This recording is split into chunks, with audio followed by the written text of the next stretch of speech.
আজ ছিল ২৬শে জানুয়ারি। সেই উপলক্ষে প্রত্যেকবারের মতো এবারেও আমাদের অ্যাপার্টমেন্টের ছাদে কিন্তু ২৬শে জানুয়ারির অনুষ্ঠানটা আয়োজন করা হয়েছিল। প্রত্যেকেই কিন্তু কম বেশি এখানে অংশগ্রহণ করেছিল। আর এই যে দেখতে পাচ্ছ, এই অনুষ্ঠান পরিচালনার গুরু দায়িত্ব কিন্তু প্রত্যেকবারই অরূপের ঘাড়েই থাকে। ইতিহাসের শিক্ষক বলে কথা।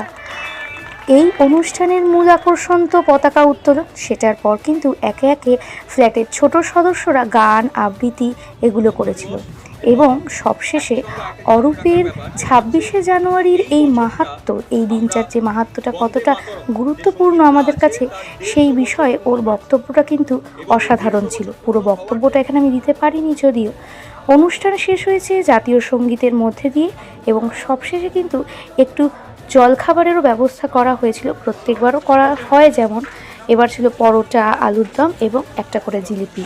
তো সব মিলিয়ে কিন্তু সকালটা বেশ ভালোই কাটাল।